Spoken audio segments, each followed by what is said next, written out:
భర్త వేధింపులు తట్టుకోలేక వేరే ప్రాంతంకి వస్తే ఆమెను ఓదార్చినట్లు నటించి ఉపాధి కల్పిస్తామంటూ వ్యభిచార కూపంలో దింపారు ఓ బ్రోకర్. చిన్న వయసులోనే పెళ్లి చేసినారు సార్. మా అమ్మ మా నాయన నేత వయసులోనే పెళ్లి కాకనే పెళ్లి చేసినారు. చేసింటే అతను నన్ను ఎక్కువ హింస పెట్టినాడు. నా భర్త వచ్చి తాగేసి వచ్చేది, కొట్టేది, తిట్టేది. లంగా తన జాకెట్ తన నిలబడుకున్నాడు. ఒకసారి ఇంటి పని కోసం వెళ్ళిన మీరు అక్కడికి వెళ్ళిన తర్వాత అసలు పని తెలిసిన తర్వాత ఏమనిపించింది? కొత్త పాప వచ్చిందంటే అక్కడ నానా హింసలు పెడతారు సార్. నానా హింసలు అంటే ఆ హింసలు చెప్పలేనంత హింసలు పెడతారు. కనీసం ఒంటి మీద ఒక నూలు పోగు గుడ్డ కూడా ఉన్నారు సార్. వాళ్ళు లోపలికి రూమ్లోకి పిలిచి మాకు నూలు పోగు గుడ్డ, మనము అమ్మ కడుపులేని ఇంటి ఎట్లా పుట్టి బయటకు వస్తామో అట్లా ఇది చేస్తారు మాకు. వాళ్ళు అంత నానా హింసలు వాళ్ళు చెప్పినట్టు చేయకుండా పోతే వాళ్ళు సిగరెట్లు తగాలుతారు, బీడీలు తగాలుతారు. లేదంటే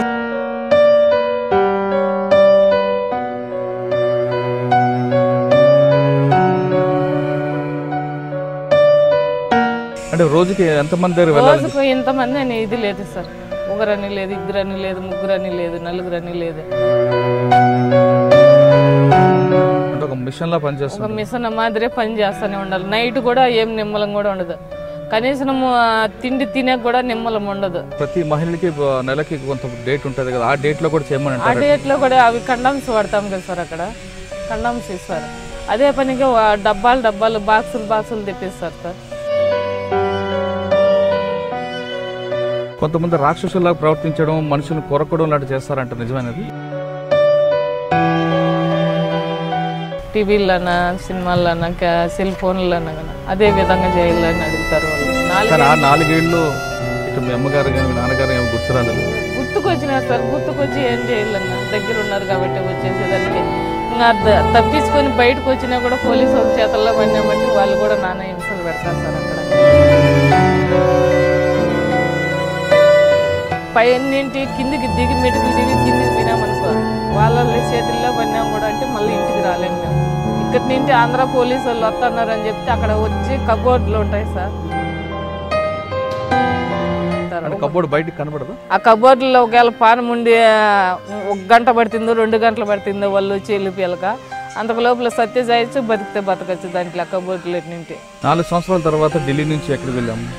ఢిల్లీ నుంచి నాకు పెట్టిండి హింసలు అనేది చూడలేక కింద వాచ్మ్యాన్ ఉన్నాడు sir.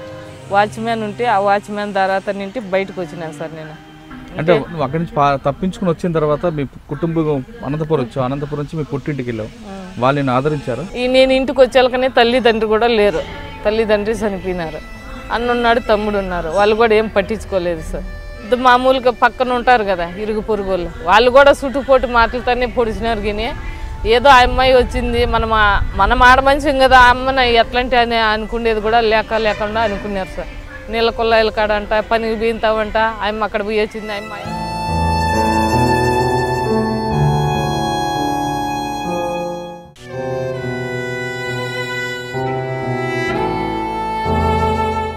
Welcome to crime victims. మన ఆర్థిక కష్టాలు వాళ్ళకి పెట్టుబడులు, మన కుటుంబ సమస్యలు వాళ్ళకి చాలా వరాలు. మనం ఎక్కడ కన్నీరు చూపిస్తున్నామో వాళ్ళు ఓదార్సుని నటిస్తారు. మన కష్టాలు తీరుస్తున్నట్లు వాళ్ళు మనతో కలిసి మెలిసి మనల్ని అప్పుల పాలు చేయడం కాకుండా వ్యభిచార కూపంలోకి దించేస్తుంటారు. వ్యభిచార కూపంలోకి వెళ్ళిన తర్వాత అక్కడ పడ్డ కష్టాలు అంతా ఇంత కావు. అలాంటి కష్టాలు ఎదుర్కొని కొంతమంది స్వచ్ఛంద సంస్థల వల్ల, లేదా కొంతమంది పోలీసుల వల్ల, లేదా మరికొంతమంది అక్కడే కష్టాలు పడి మిగతా వాళ్ళని తీసుకొచ్చే వాళ్ళ సహకారంతోనూ బయటపడ్డ వాళ్ళ జీవిత గాథలను పరిచయం చేసే ఈ కార్యక్రమంలో ఈ వారం ఒక మహిళ.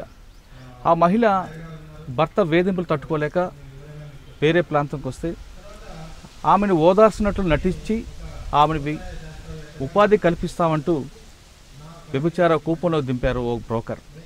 ఆ బ్రోకర్ మహిళ, అంటే మహిళకు మహిళే శత్రువు అనేది నిరూపించింది ఆమె. వ్యభిచార కూపంలోకి ఉన్న ఆమె తిరిగి ఏ విధంగా బయటకు వచ్చింది, అక్కడ ఎలాంటి కష్టాలు పడ్డాయి, కష్టాలను ఎదుర్కొంది, బయటకు వచ్చిన ఆమె సొసైటీ ఆమె ఎలాగ రిసీవ్ చేసుకుంది, భర్త ఏ విధంగా ఆమె పట్ల తిరిగి ప్రవర్తించాడనే విషయాల్ని ఆమెని అడిగి తెలుసుకుందాం. నాగలక్ష్మి గారు నమస్కారం. నమస్కారం సార్. నా పేరు నాగలక్ష్మి. మా తనకల్లు నేను వచ్చి చిన్న వయసులోనే పెళ్లి చేసినారు సార్. మా అమ్మ మా నాయన నేత వయసులోనే పెళ్లి కాకనే పెళ్లి చేసినారు. చేసింటే అతను నన్ను ఎక్కువ హింస పెట్టినాడు. నా భర్త వచ్చి తాగేసి వచ్చేది, కొట్టేది, తిట్టేది, రోజు వచ్చి నాకు హింస అనేది ఎక్కువ పెట్టేది. అంటే మాకు వచ్చి మా అత్తగారికి వచ్చి ఆస్తి పాస్తి ఉంది, భూమి ఉంది, మడి అవన్నీ ఉన్నాయి సార్. ఇంకా అవన్నీ నేను అడుగుతానేమని చెప్పి మా బావ కొడుకు, మా బావ వాళ్ళ తోడుకోవడాలు అందరూ చెప్పేది. రోజు నా మగునికి తాపిచ్చేది, ఎక్కువ నాకు హింస పెట్టేట్టుగా చేసినారు సార్. ఇంకా నన్ను ఇంటి పంపించేయాలి అని చెప్పి ఒకరోజు ఎక్కువ తాపేసినారు. కిరసనాలు కానీ చేతికి ఇచ్చినారు సార్. ఆమె చంపేసుకోండి చెయ్యి, మేము గారు ఇంటి నీకు చూసుకుంటామని చెప్పినారు. అతను వచ్చి ఒక రోజు తాగేసి వచ్చి నా మీద కిరసనాలు పోసి అంటించేదానికి తయారు పడిపోయినాడు. నేను అతను తాగిన మొత్తులే ఉన్నాడు కాబట్టి నేను అతను అక్కడ కిందికి దబ్బేసి నేను బయటకు వచ్చేసినాను. బయటకు వచ్చేసిన తర్వాత ఇంకా ఒళ్ళు అంతా కిరసనాలు పోసేసినాడు అని చెప్పి చీర అంతా పెరికేసినాడు. ఆ తాగిన మొత్తులో కూడా వచ్చి చీర పెరికేసినాడు. ఇట్లా బఠాన బయలు ఇట్లా బజార్లోనే సార్. ఎవరు ఇరుగు పొగురు వాళ్ళు కూడా అక్కడ ఎవరు మాట్లాడించిన వాళ్ళు కూడా ఎవరు అడ్డం వచ్చిన వాళ్ళు కూడా ఇట్లా అబ్బు చేతులు పట్టుకొని నిలబడుకున్నా. ఉత్త లంగా తన జాకెట్ తన నిలబడుకున్నా. ఒక్కరు కూడా వచ్చి నన్ను ఇది చేసిన వాళ్ళు కాదు. మళ్ళీ ఎవరో మా అమ్మ మా నాయనకి ఎవరో చెప్పింటే మా అమ్మ మా నాయన వచ్చినారు, మా అత్తగారు ఊరికి వచ్చినారు, పిలుచుకొని వచ్చేసినారు. మళ్ళీ అట్లే పిలుచుకొని వచ్చేసి వెళ్ళక నేను ఏదో కూలి పని చేసుకుంటా మా అమ్మ మా నాయనతో నుండి కూలి పని చేసుకుంటా ఉంటే మా ఊరు పక్కనే పరాకొల్లపల్లి, ఆమె పేరు రవణమ్మ. ఆమె వచ్చి రోజు నువ్వు ఇట్లా కూలికి పోయేదానికన్నా నువ్వు హైదరాబాద్ పోతే నెలకు 15,000 లేదా 10,000 జీతం ఇస్తారమ్మా. నువ్వు ఇంట్లో వంట చేసేది, బోకులు కడిగేది, కసువులు ఊడిసేది అట్లాంటివి చేసుకునేది అని చెప్పింది. కానీ నేను వినలేదు. వినకుండా గమ్మున ఉండిపోయినా అట్లే పనికే పోతానే ఉంటుంది. రోజు వచ్చి నన్ను అడుగుతూనే ఉన్నింది. నేను ఎప్పుడూ ఆలోచన చేసి వినలా. ఓ రోజు ఒక 10 రోజులు అయితే మాకు చాలా ఇబ్బంది అయిపోయింది సార్. ఇబ్బంది అంటే చాలా ఇబ్బంది అయిపోయింది. ఇంట్లో తినేకి ఇది ఏది లేక ఇది కాకుండా ఉండే. ఆ టైంలో ఇంకా నాకు ఎక్కడ అవకాశం జరగక ఏది దిక్కు తెలక నేను మళ్ళా వచ్చి ఆ టైంలో కూడా అమ్మ అడిగింది, ఏమ్మా పాతావా, ఎట్లా నీ పరిస్థితి ఎట్లుంది, 10 రోజుల నుండి ఏమి సంపాదన కూడా లేదు, తినేకి కూడా మీకు అన్నం లేదు అని అని చెప్పింది సార్. సరే అమ్మా పాతాను లేనని నేను ఇంట్లోటి పనికి అయితేనే నేను పాతాను, వేరే పనికి అయితే నేను ఎక్కడ పోను, నాకు అట్లాంటివి పట్టవు. కానీ మీకు ఆ విషయం చెప్పే ముందు మీకు భర్త వేధించి రోడ్డు మీద కిరోసిన్ పోసి చంపడానికి ప్రయత్నం చేస్తున్నప్పుడు మీ నాన్నగారు మీ అమ్మగారు వచ్చి ఉన్నారు, కానీ కాలనీ వాళ్ళు ఎవరు ఆదుకోలేదు. పోలీస్ స్టేషన్ వెళ్ళి కంప్లైంట్ ఎందుకు ఇవ్వలేదు? కంప్లీట్ ఇచ్చినా కూడా పోలీసు వాళ్ళు అప్పటికి పట్టించుకోలేదు సార్. ఎవరు నాకు ఆస్తి కావాలని కూడా కంప్లీట్ ఇచ్చినాము. నా మొగునాస్తి నాకు స్వాధీనం కావాలని కూడా కంప్లీట్ ఇచ్చినాము. కానీ నా మొగునాస్తి వాళ్ళు మా బావ కొడుకులు పోలీసులు ఏమన్నారు సార్, నీకు నీ ఆధారాలు ఏంటివి లేవు కదమ్మా, వాళ్ళ ఆధారాలు నీ తావా, ఆధారాలు ఏంటివని ఉంటే నువ్వు కోర్టుకి వేసుకోమ్మా అని అన్నారు. నీ భర్త కొట్టాడు అని కంప్లైంట్ ఇచ్చినప్పుడు కూడా యాక్షన్ తీసుకోలేదు? తీసుకోలేదు సార్, తీసుకోలేదు. అప్పటికి తీసుకోకపోవడం తర్వాత రమణమ్మ మీ దగ్గరకు వచ్చింది. ఆ తర్వాత ఏం జరిగింది? తర్వాత వచ్చి ఇంక ఇట్లే సార్ పనికి పోతా ఉంటే అమ్మ వచ్చి చెప్పిన తర్వాత మాకు ఎక్కువ గడిచేదానికే కష్టం అయిపోయింటే అంటే ఇంక మా అమ్మ మా నాయన వచ్చి వయసు అయిపోయింది సార్. ఇంకా వాళ్ళు కొడుకులు ఏమో 2 ఉన్నారు, కానీ వాళ్ళు పట్టించుకోరు సార్. నేను మొగ్గుని పెట్టేసి ఇంటికి వచ్చినానని చెప్పి వాళ్ళు కూడా పట్టించుకోలేదు సార్. పట్టించుకోకుండా ఉంటే మళ్ళీ ఇట్లా ఇంకేమో నేను నెలకు 10,000 15,000 అంటే నేను కూడా కొద్దిగా ఇదైనాను సార్. ఏదో మా అమ్మను మా నాయన పోషించుకుందాంలే, ఇంకా మాకు ఎవరు లేరని చెప్పి ఆలోచన చేసినాను. మళ్ళీ అమ్మ కూలికి పోతా ఇంట్లో మా అమ్మ మా నాయనకు కూడా చెప్పిందిలే నేను ఇట్లా వెళ్ళిపోతానమ్మా అని. కూలికి పోతానని చెప్పేసిన వెళ్ళిపోయినా. మళ్ళీ మా ఊరు పక్కనే స్టేషన్ ఉండింది. ఆ స్టేషన్ కాడికి వచ్చేయమ్మ నువ్వు టికెట్లు తీసుకుంటాను అని చెప్పింది అమ్మ రవణమ్మ. టికెట్లు తీసుకుంది. నేను ఆ స్టేషన్ కాడికి వెళ్ళక మళ్ళీ వచ్చి కదిరికి పిలుచుకొని వచ్చేసింది. కదిరికి పిలుచుకొని వచ్చి రైలు స్టేషన్లో దిగినాము. రైలు స్టేషన్లో ఏంటంటే మళ్ళీ గెజిల్రెడ్డిపల్లి క్వార్టర్స్లోకి పిలుచుకొని వచ్చింది. గెజిల్రెడ్డిపల్లి క్వార్టర్స్లో వచ్చి ఒక అతని పేరు ఒలి, ఒక అతని పేరు అజీమ, వాళ్ళిద్దరూ వాళ్ళు మొత్తం అంతా మెయింటింగ్ అంతా వాళ్ళిద్దరిదే. ఈ అమ్మ తనకాల నుండి కదిరికి పిలుచుకొని వచ్చింది. వీళ్ళు 3 బోకర్లే సార్. మొత్తం అయితే ఇప్పుడు వీళ్ళు 3 మాత్రం బోకర్లే, పక్కా బోకర్లే. ఇక్కడ నింటే అమ్మాయిలను అక్కడ పిలుచుకొని పోయి ఇది చేసే బోకర్లు మాత్రమే. మళ్ళా టికెట్లు బుక్ చేయాలని చెప్పినారు వాళ్ళు. భాషలు అంటే నాకు భాష రాకుండా ఉండే సార్, అప్పుడు హిందీ రాకుండా ఉండే, వాళ్ళు మాట్లాడుకునేది నాకు అర్థం కాకుండా ఉండే. వీళ్ళిద్దరు అజయమని ఒలి మాట్లాడుకునేది టికెట్లు 3 రోజులు పడుతుంది 2 రోజులు లేట్ అవుతుంది అని ఎమ్మక రవణమ్మకి చెప్పినారు. మళ్ళీ ఏమక్క నేను ఎమ్మని అడిగితే టికెట్లు లేట్ అవుతాయంటమ్మా 2 రోజులు ఉండాలంటే మనం ఏడాను అని. సరేలే అని నేను మళ్ళీ భోజనము వాళ్ళు బాత్రూము పాసుబాళ్ళన్న ఒంటికి ఏంటికి వాళ్ళన్నీ వాళ్ళు లోపలని అన్నీ ఇచ్చేసినారు. నన్ను బయటకు రానియకుండా కదిర్లోనే సార్ గెజిలరెడ్డిపల్లి క్వార్టర్స్లో చేసినారు. నేను బయటకు వస్తే నన్ను ఎవరన్నా పట్టుకుంటారేమో లేదు కనుక్కుంటారేమో అని చెప్పి నన్ను బయటకు రానియకుండా ఇచ్చేసినారు. కానీ మళ్ళీ 3 రోజుల తర్వాత టికెట్లు బుక్ అయినాయి అని చెప్పేళ్ళకి మళ్ళీ 3 రోజుల తర్వాత బురకాయ వేసినారు. నాకు బురకాయ వేసినారు, ఆటోలో పిలుచుకొని పోయినారు స్టేషన్కు. మీరు అడగలేదా నాకు బురకాయ ఎందుకు వేస్తున్నామని? అడిగినాను.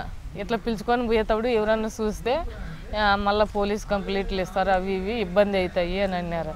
ఇప్పుడు పని చేసుకునేదానికే కదా పాతాండేది, ఇంకేంటికి కాదు కదా అన్నారు. అప్పుడు కూడా అడిగినాను నేను, పని చేసుకుండేకేమ్మా నీకేం మేమేమన్నా అబద్ధం చెప్తామా అన్నారు. ఏమో అబద్ధం చెప్తున్నారు ఎట్లా అని కూడా అడిగినాను నేను ఆ టైంలో కూడా.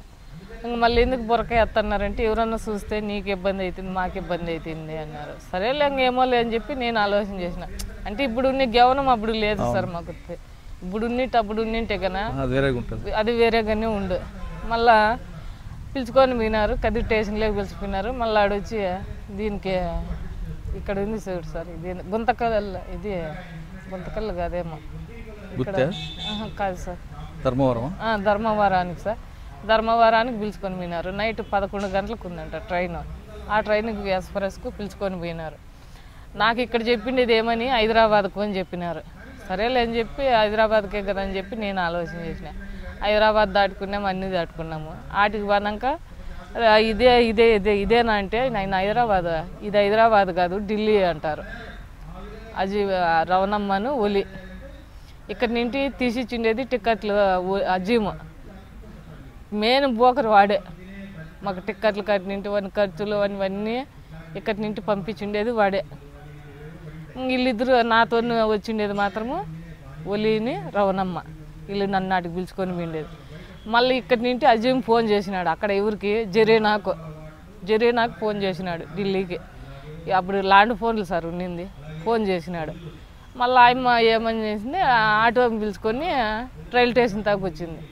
రైల్ స్టేషన్ దాకా వచ్చేళ్ళకి ఇంక వీళ్ళు మామూలుగా ఒలిని రవణమ్మ మామూలుగా పిలుచుకొని వస్తానే ఉన్నారు మనసుల్లో. పాతాన్నిటి గుర్తుపెట్టేసినారు వీళ్ళు వాళ్ళిద్దరిని, ఆయమ్మ జరీన్ అనే అమ్మ. మళ్ళీ పిలుచుకొని పాతాన్నిటి పిలుచుకున్నది ఆటోలకు వస్తానే పెట్టుకుంది. బిరిబిన్ను వచ్చేసింది. బిరిబిన్ను వస్తాన్నిటి ఊకున్న మళ్ళీ పైకి ఇట్లా చిన్న చిన్న కమరాలు ఉంటాయి సార్, పైన చిన్న చిన్న కమరాలు ఉంటాయి. పిలుచుకొని పోయినారు. రూమ్కి పిలుచుకొని పోతే ఇట్లా పెద్ద హాల్ ఉంది సార్, పెద్ద హాల్ ఉంది. పైన చిన్న చిన్న రూమ్లు ఉన్నాయి. ఒక ఆళ్ళు 3 రూమ్లు ఉన్నాయి. పైన కింద ఇట్లా పెద్ద హాల్ ఉంది. ఆ హాల్లో వచ్చి అన్నీ టేబుల్ మాదిరి వేసినారు. ఇవి చెక్క ఉంటాయి సార్ టేబుల్, అట్లాంటివన్నీ ఇట్లా వరుస అట్లా వరుస ఇట్లా 4 పక్కల 4 వరుసలు వేసినారు. 4 పక్కల 4 వరుసలు వేసినారు. కానీ 4 పక్కల జీన్స్ ప్యాంట్లు వేసుకున్నారు, టీ షర్ట్లు వేసుకున్నారు, ఎంటుకలన్నీ ఎరపోసుకున్నారు, లిప్స్టిక్ మేకప్లు చేసుకున్నారు, మిడ్డీలు వేసుకున్నారు. మొత్తం అంతా లైన్లు కూర్చున్నారు ఆడపిల్లలంతా. నేను వాళ్ళ కళ్ళ చూసి నేను ఆశ్చర్యం పడిపోతే ఏందక్క వీళ్ళు ఇట్లా కూర్చున్నారు అని అడిగినాను నేను. నాటికి వాళ్ళంతా ఇంట్లో ఉండోలేమ్మా, వాళ్ళంతా వాళ్ళ కూతుర్లు వాళ్ళ కోడన్లు అని చెప్పిరే, ఈడే మనం పనిచేసేది అని చెప్పింది అమ్మ. ఇట్లా పనిచేసేదానికి వీళ్ళంతా ఎట్లా కూర్చున్నారు అని అంటే, అది నీకు వేరేగా ఉందిలే నేను పైన చెప్తా పదా రూమ్లోకి పోదామని. మళ్ళీ పైకి పిలుచుకొని పోయినారు. భోజనం మెత్తకొచ్చి పెట్టినారు. కొంచెంసేపు రెస్ట్ తీసుకోండి అని చెప్పింది జరీన. కొంచెంసేపు పండుకున్నాము. కొంచెంసేపు పండుకున్న తర్వాత మళ్ళీ లేచినాము. స్నానం చేయకండి అని చెప్పి పంపించినారు కిందికి. స్నానం చేసినాము. మళ్ళీ డ్రెస్ వేసుకోమనింది. అక్కడ పంజాబ్ డ్రెస్సులు వేసుకోవాలంటే ఇట్లా చీరలు కట్టుకొనిరు. పంజాబ్ డ్రెస్ వేసుకోమన్నారు. బ్యూటీ పార్లర్ పిలుచుకొని పోయింది జరీన. నన్ను పిలుచుకొని పోయింది. మళ్ళీ ఎంటుకలు కటింగ్ చేయించింది. మగం అంతా బాగా నీట్గా చేయించేసింది. హైబ్రూ చేయించేసింది. ఫుల్గా మనిషిని బాగా మేకప్ చేసేదానికి తయారు చేయించేసా బ్యూటీ పార్లర్ పిలుచుకొని పోయి. మళ్ళీ అడిగి పిలుచుకొని పోయి మళ్ళీ ఇంటికి పిలుచుకొని వచ్చింది. మళ్ళీ పైకి పిలుచుకుపోయింది. పైకి పిలుచుకుపోయి ఇంకొక పాప అనే పాప ఉంటే ఆయమ్మతో ఉండే పిల్లలకే చెప్పింది పాపకు గౌని అదే మిడ్డీ వేయించుకొని కిందికి పిలుచుకురండి అని. మేకప్ చేసుకొని వచ్చినారు. పిలుచుకొని వచ్చిన తర్వాత మళ్ళా కిందికి పిలుచుకొచ్చినారు మిడ్డీ వేసి. పిలుచుకొని వచ్చి మళ్ళా అడగొసని పెట్టారు నన్ను కూడా వాళ్ళలోనే. జరిగిన తావు ఒక 50 మంది ఉన్నారు, ఇంకొక తావు అసిన నేమ తావు ఒక 40 మంది ఉన్నారు, ఇంకొక ఏమో తావు వచ్చి ఒక 100 మంది ఉంటారు. అంటే వెరైటీగా నీ తావు 30 మంది, ఇట్లా ఈసారి తావు 40 మంది, ఆసారి తావు ఒక 50 మంది, అట్లా ఒక్కొక్కరు తావు ఒక్కొక్కరు మెయింటైన్ చేసేది. ఆడికి పిలుచుకొని పోయిన తర్వాత ఇక అక్కడ ఉండే పోలీసులు లంచాలు తీసుకున్నారు సార్. ఢిల్లీలో ఉండే పోలీసులు ఇప్పుడు నన్ను పిలుచుకొని పోయినారు. నన్ను పిలుచుకొని పోయిన తర్వాత అక్కడ గరివాళ్ళని ఉంటారు. ఇప్పుడు ఆ ఇల్లు నీదనుకో సార్, ఆ ఇంటి ఓనరు నువ్వే, ఆ ఇంటి ఓనర్ను నువ్వు పోలీసులు నంపుతావు. ఇట్లా పలానా అమ్మాయి వచ్చింది ఆంధ్రాని ఇంటి, నువ్వు రావాలా సార్ అని చెప్తారు. అది ఎస్ఐఓ లేకపోతే డిఎస్పో ఎవరో తెలియదు మాకైతే. పిలుచుకొని వచ్చిన తర్వాత మళ్ళీ ఇప్పుడు పిలుచుకొచ్చిన తర్వాత నాకు పిలిచినారు లోపలికి. నీ పేరు ఏం పేరు అన్నారు. అక్కడ వచ్చి బేబీ అని పెట్టినారు. ఇక్కడ పేరు చెప్పనేళ్ళు అక్కడ వచ్చి బేబీ అని పెట్టినారు. నువ్వు యా ఊరు నింటి వచ్చినావు అని అడిగారు. నేను వచ్చి ఆంధ్రా నింటి వచ్చినాను అన్నాను. మళ్ళీ నీ ఇష్ట ప్రకారమే వచ్చినావా అని అన్నారు. అవును నా ఇష్ట ప్రకారమే వచ్చినాను అన్నాను. నీకు ఇష్టమేనా అన్నారు. ఇష్టమేను అన్నా. అప్పటికి కూడా నాకు పూర్తిగా అర్థమైందిలా. పని కోసం అనుకున్నాను, పని కోసమే అనుకున్నాను. అప్పటికి కూడా పూర్తిగా అర్థం కాదు, వాళ్ళు చెప్పనులే నాకు. సరేలే అని చెప్పినారు. నా ముందరనే 100 రూపాయల నోట్ల కట్టలు 4 కట్టలు తీసుకున్నాడు సార్ ఆడ ఉండే పోలీసు. వాటికి వచ్చిన పోలీసు అయితే 4 కట్టలు తీసుకున్నాడు. ఇప్పుడు దీనికి నువ్వు కంపెనీకి నువ్వు ఓనర్, నువ్వు నడుపుతా ఉండవు. నువ్వు నడిపిన తర్వాత నేను ఇప్పుడు ఆ సారే ఉన్నాడు అనుకో, ఆ సార్ మనుషులను పెట్టుకో అంటాడు. నువ్వు వచ్చి ఓనర్ అయిపోయింటావు ఆ ఇంటికి. ఈ జరిగిన వచ్చి ఒక 40 మందిని 50 మందిని పెట్టుకొని నడుపుతూ ఉంటుంది. ఈ జరిగిన వచ్చి ఎంత జనాన్ని పిలుచుకొచ్చిందో అంత జనం వచ్చి ఆడ ఒప్పచెప్పాల. మళ్ళీ నన్ను కొనుక్కున్నట్టు ఏం లే, అమ్మేసినట్టు ఇల్లు నన్ను ఒలిని రవణమ్మ అమ్ముకొని వచ్చినట్టుగానే. అంటే ఆ పోలీసులు డబ్బులు తీసుకుని ఏం చేస్తారు? వాళ్ళకి అది లంచం సార్ వాళ్ళకి. అక్కడ తర్వాత ఏం జరిగింది? మళ్ళీ ఏం జరిగింది, ఆ డబ్బులు తీసుకున్నాడు వెళ్ళిపోయినాడు అతను. ఇంకా మళ్ళీ నన్ను అడుకోసన్న పెట్టి ఎక్కడ కస్టమర్లు వస్తున్నారు పాతన్నారు అని అంటే వస్తున్నారు. ఇది వేరే పాపే చెప్పింది, జరిగిన ఉండే పాపే చెప్పింది, ఇట్లా పని అమ్మాయి చేసేది ఇంట్లో పని కాదు, ఏం పని కాదు అని చెప్పింది. అది వచ్చి జీవీ రోడ్లో వచ్చి అదే సేద్మేనంట సార్. అదే పనేనంట, వేరే పని అయితే ఏంది లేదంట ఆడపిల్లలకు మాత్రమే. ఆ కస్టమర్లు వచ్చిన వాళ్ళు ఒకసారి ఇంటి పని కోసం వెళ్ళిన మీరు అక్కడికి వెళ్ళిన తర్వాత అసలు పని తెలిసిన తర్వాత ఏమనిపించింది? అసలు పని అని తెరిపించిన తర్వాత ఈ పని వద్దు అని అనుకుని నేను అడిగినాను సార్, నాకు ఈ పని అయితే అవసరం లేదు అన్నాను. నాకు ఈ పని అయితే అవసరం లేదు అని అన్నాను. పాత నెట్టే ఎవరో కస్టమర్ వచ్చినాడు అని చెప్పి లోపలికి పిలుచుకొని పోయినారు. ఆ లోపలికి పిలుచుకొని పోతే అతను కూడా కొత్త పాప వచ్చిందంటే అక్కడ నానా హింసలు పెడతారు సార్.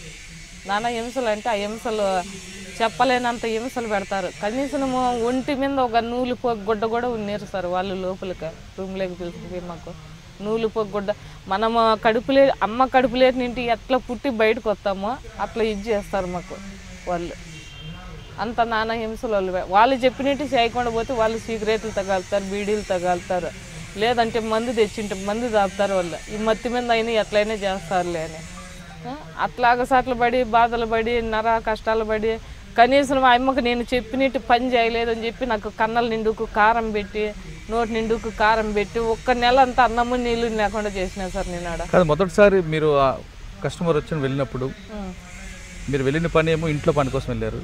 అక్కడ వెళ్ళిన తర్వాత ఈ కూపంలోకి దూరారు. అనుకోని ఘటనలో మీకు తెలియని సంగతి లేదు. వచ్చిన కస్టమర్ మీ పట్ల ఏ విధంగా ప్రవర్తించాడు ఫస్ట్ టైం మా కస్టమర్? అదే సార్ చెప్పినాను కదా, ఇప్పుడు నాన్న విధంగానే ఇది చేసినాడు సార్. మీరు ఒప్పుకోకపోయినా చేశాడు? ఒప్పుకోకపోయినా చేసినాడు సార్. నాకు ఇష్టం లేదని చెప్పినా కూడా ఇష్టం లేకపోతే నేను డబ్బులు ఇచ్చినాను కదా, ఎందుకు ఇది కావు అని చెప్పి చేపించినారు సార్. అంటే ఢిల్లీలో ఒకసారి ఫస్ట్ టైం మీరు ఆ కస్టమర్ వేధింపు తట్టుకోలేక ఆ చెప్పిన గర్వాలి వాళ్ళకి బాధలు తట్టుకోలేక ఒప్పుకున్నారు. ఎలాంటి కస్టమర్లు వస్తుంటారు అంటే కొంతమంది వాళ్ళలో కూడా కొంత జనం మంచి వాళ్ళు ఉంటారు, కొంత జనము అరాచకం మంచులు ఉంటారు, కొంత జనము ఇదిగా ఉండే మన కుటుంబంలో ఎట్లా ఉంటారు అట్లా వాళ్ళు ఉంటారు సార్. అట్లా కూడా ఉంటారు అక్కడ కూడా. అంటే రాక్షసులాగా ప్రవర్తిస్తారు కొంతమంది అంటారు. కొంత జనం రాక్షసుల మాదిరిగా ఇది అవుతారు సార్. కొంత జనం బాగుండోళ్ళు వస్తారు, కొంత జనం రౌడీలు అంటారు, గోండాలు అంటారు. అక్కడ వాళ్ళ తాగుపోయినా కూడా కష్టము అంటారు. అంటే రోజుకి ఎంతమంది? రోజుకు ఇంతమంది అని ఇది లేదు సార్. ఒకరని లేదు, 2 అని లేదు, 3 అని లేదు, 4 అని లేదు. రెయిన్ బొగులు అదే పని మీదనే ఉండాలి మేమైతే. అంటే ఒక మిషన్లా పనిచేస్తాం, ఒక మిషన్ మాదిరే పని చేస్తూనే ఉండాలి. నైట్ కూడా ఏం నిమ్మలం కూడా ఉండదు. కనీసం తిండి తినేకి కూడా నిమ్మలం ఉండదు. వాళ్ళు ఎక్కువ కస్టమర్, అది ఒకరు కానీ ఇద్దరు కానీ ముగ్గురు కానీ నలుగురు కానీ లోపలే కస్టమర్లు పెట్టుకొని ఒకరి మించి ఒకరు ఇది చేసుకుంటానే ఉండాలి సార్. అది లోపల కూడా నువ్వు వేరే వాళ్ళ తాకి మళ్ళీ వేరే వాళ్ళ తాకి పంపించకూడదు. నీ తాకి ఎంతమంది కానీ అంతమంది నువ్వే ఇది చేయాల. అట్లా టైంలో మేము ఇది చేసి కూడా మాకు పొద్దు గుంకెలకు మాకు నీరసం వచ్చినట్టు అయిపోతుంది, సుస్థ అయిపోతుంది. మాకల్లా అయితే తినేదానికి సక్రంగా తిండి ఉండదు సార్. అక్కడ అంత అనుభవించేసినాం మేము. కానీ ప్రతి మహిళకి నెలకి కొంత డేట్ ఉంటుంది కదా, ఆ డేట్లో కూడా చేయమని ఆ డేట్లో కూడా అవి కండమ్స్ వాడతాం కదా సార్. అక్కడ కండమ్స్ ఇస్తారు. అదే పనిగా డబ్బాలు బాక్సులు తెప్పిస్తారు సార్. అవి వేసుకొని ఇది చేయమంటారు. అవి వేసి చేయండి మీరు. అట్లేమో ఇది కాదండి. కొంతమంది రాక్షసులాగా ప్రవర్తించడం, మనుషులను కొరకడం లాంటి చేస్తారంట, నిజమైనది? నిజమే సార్. అంటే అటువంటి ఘటనలు మీకు ఏమి ఎదురయ్యా? ఎదురైనాయి సార్. ఎవరి దగ్గర? కస్టమర్ల దగ్గరే సార్. ఇంకెవరి దగ్గరే, వేరే వాళ్ళ దగ్గర ఎవరి దగ్గర లేదు. కస్టమర్ల దగ్గరే. ఇది ఏ రకంగా హింసిస్తుంటారు? ఏ రకంగా అంటే వాళ్ళు చెప్పినట్టు మేము వాళ్ళు వేరే విధాలుగా చెప్తారు సార్. అవి రకరకాలుగా చెప్తారు. ఇప్పుడు మీరు చూస్తుంటారు కదా టీవీలన్నా సినిమాలన్నా సెల్ ఫోన్లన్నా కానీ అదే విధంగా చేయాలని అడుగుతారు వాళ్ళు. అవన్నీ మాకు అవన్నీ చేసేదానికి ఇష్టం ఉండదు కదా సార్. ఆ విధంగా నరకపోపంలో ఎన్ని సంవత్సరాలు ఉన్నాము? అక్కడ వచ్చి ఒక 4 ఏళ్ళు ఉన్నాను సార్. అక్కడే ఢిల్లీలోనే? సార్ 4 ఏళ్ళు ఉన్నాను. 4 ఏళ్ళు ఇటు మీ అమ్మగారు కానీ మీ నాన్నగారు ఏమో గుర్తు రాలేదు? గుర్తుకొచ్చినారు సార్. గుర్తుకొచ్చి ఏం చేయలేంగా, దగ్గర ఉన్నారు కాబట్టి వచ్చేసేదానికి.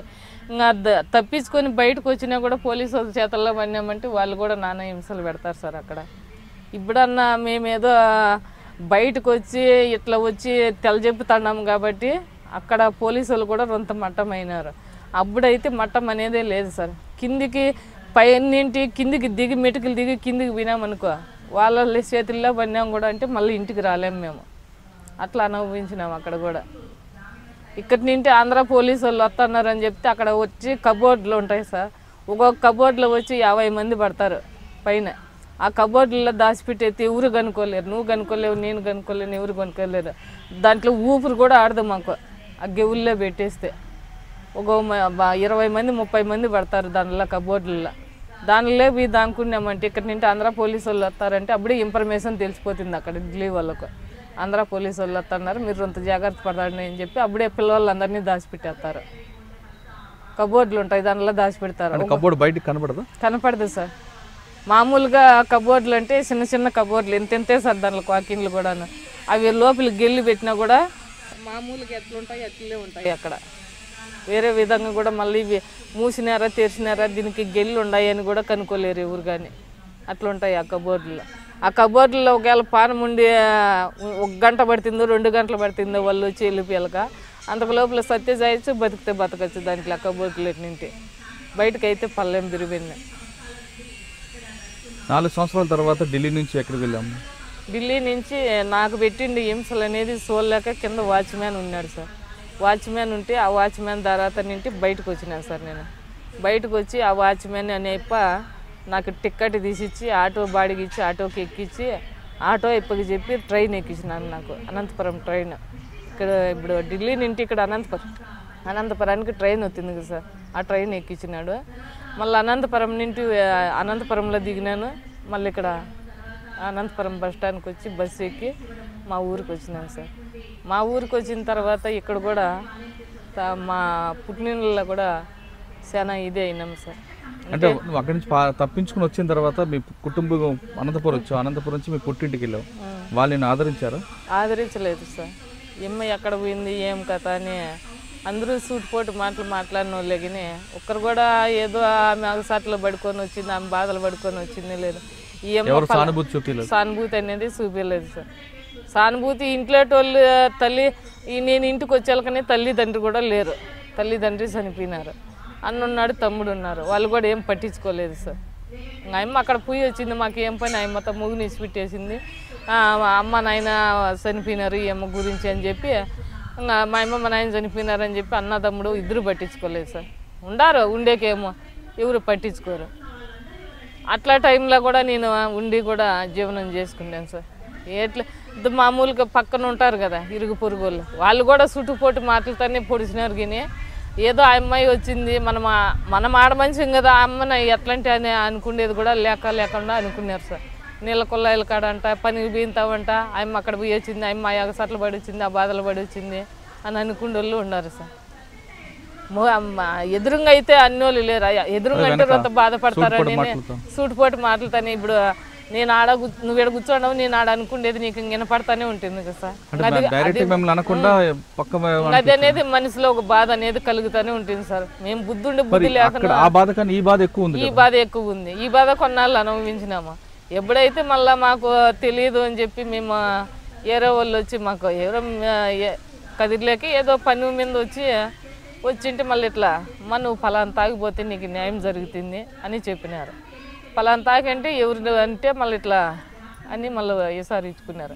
మళ్ళీ ఈ మేడంకి ఎవరో చెప్పినారు, ఇట్లా పలానూరు నుంచి పలానా తనకల నుంచి అక్కడి నుంచి ఏమో వచ్చింది అని చెప్పినారు. చెప్పాక మళ్ళీ ఎల్లప్ప సారు భానూజీ మేడము వచ్చి మా ఇంటికాడికి కారు వేసుకొని వచ్చినారు సార్. కారు వేసుకొని వచ్చాక అప్పుడు నాకు కొంచెం ఇది అయింది సార్, ధైర్యం వచ్చింది. ధైర్యం అంటే కొద్దిగా చూడు, ఇప్పుడు మా అమ్మ మా నాయన లేరు నాకు తోడు, ఉండేవాళ్ళు పట్టించుకోవాలా. మొగుడు అనేవాడు చనిపోయినాడు, మొగుడు నింటి ఆస్తి పాస్తి నాకు అందల, ఇట్లా పుట్టినింటి నింటి నాకేం అవకాశాలు లేవు. ఏమంటే ఇంక నిన్ను అత్తగారి ఇంటికి ఇచ్చి చేసేసినాము, నీ బరువు బాధ్యతలన్నీ మేము దింపుకునేసినాము, అదేమన్నా వాళ్ళే చూసుకోవాలన్నారు. వాళ్ళ నింటి ఏం ఆశించాల, వీళ్ళ నింటి ఏం ఆశించాల. కానీ ఇప్పుడు మేడం తర్వాత నేను ఒంటరిగానే ఉన్నాను, బిడ్డలు అయితే లేరు నాకు. మేడం మీద నమ్మకం పెట్టుకొని నాకు తల్లిదండ్రి అయినా అమ్మ అయినా నాయన అయినా ఆయమ్మ అనుకొని నేను ఆయమ్మ మీదనే బతుకుతాను సార్. ఇంతవరకు అయితే ఎవరి మీద నేను ఆధారపడలేదు. పనికి పోతున్నాను సార్, పనికి పోతాను. ఒకరోజు పని వేది, ఒకరోజు ఇంటికాడ ఉండేది, పని చిక్కిన పొద్దు పని వేది ఉంటాను.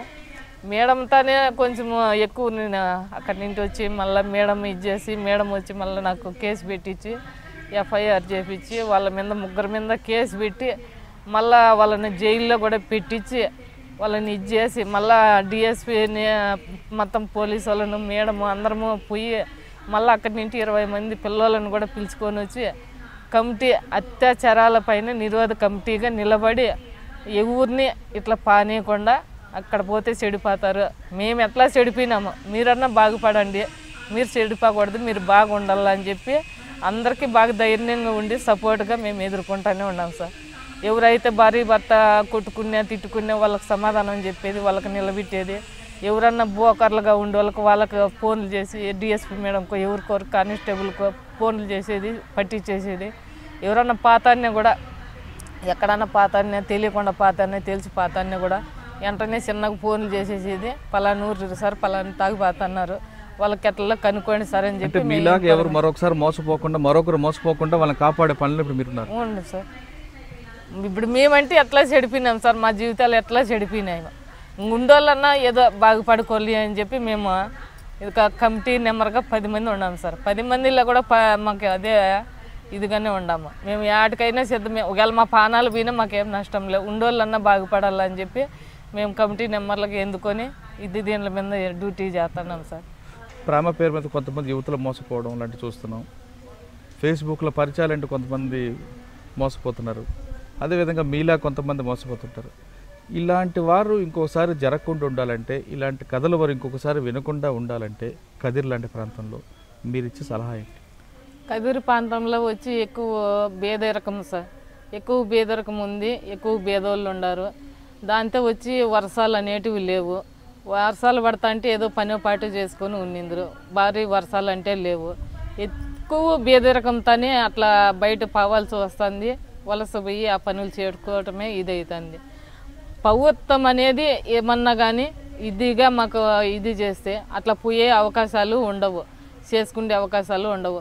మా కాళ్ళ మీద మేమే నిలబడి ధైర్యంగా చేసుకునే అంత అవకాశం మాకు కల్పించాలని చెప్పి ప్రభుత్వాన్ని మేము ఆశిస్తున్నాం సార్. ఈ యువతకి మీరు ఇచ్చే మెసేజ్ ఏంటి? అమ్మాయిలకు మేము ఇచ్చే మెసేజ్ ఏమంటే, మేము ఎట్లా చెడిపోయినామో ఇంకా ముందరికి ఎప్పటికన్నా కానీ మీరు మాత్రం చెడిపోకూడదు. మీలాగానే మాలాగా ఎట్లా ధైర్యంగా మీరు ఎట్లా ఉండాలనుకుంటున్నారో అదే ధైర్యంగా మీరు ఉండండి. మిమ్మల్ని చూసుకొని ఇంకా కొంతమంది ఇది అవుతారు. ఇంకా కొంతమందిని చూసుకొని ఇంకా కొంతమంది ధైర్యంగా ఉంటారు. అట్లా ఒకరికొకరు చూసుకొని ఎక్కువ ధైర్యంగా పెరుగుతారే కానీ మళ్ళీ యూత్ అనేది మన జోలికి రాకుండా అయిపోతుందని చెప్పి నేను ఆశిస్తాను సార్.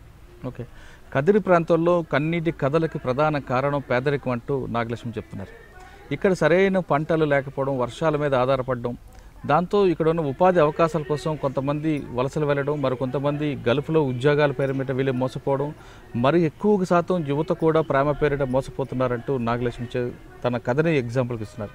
ఖచ్చితంగా ఇక్కడ ప్రాంతంలో మరొకసారి గల్ఫ్ బాధితులుగా కాకుండా ఉండాలంటే ప్రభుత్వం ఖచ్చితంగా కల్పించుకొని ఇక్కడ ఉపాధి అవకాశాలు కల్పించాలని నాగలక్ష్మి చెప్తున్న మాటలు. ఇది ఈ వారం నాగలక్ష్మితో ఎక్స్క్లూజివ్ ఇంటర్వ్యూ. వచ్చే వారం మరో గెస్ట్తో మళ్ళీ కలుద్దాం. అంతవరకు నమస్కారం.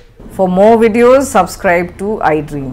And loads of fun entertainment and content, do watch iDreams. Do subscribe iDream Media. దయచేసి iDreams మీరు సబ్స్క్రైబ్ చేయాల్సిందిగా నేను కోరుతున్నాను. I am Dr. Nayak, DT Nayak. For more videos, please subscribe to iDream. Please subscribe iDream News. Please subscribe iDream. Please subscribe iDreams. మీరు చూస్తున్నారు iDream News.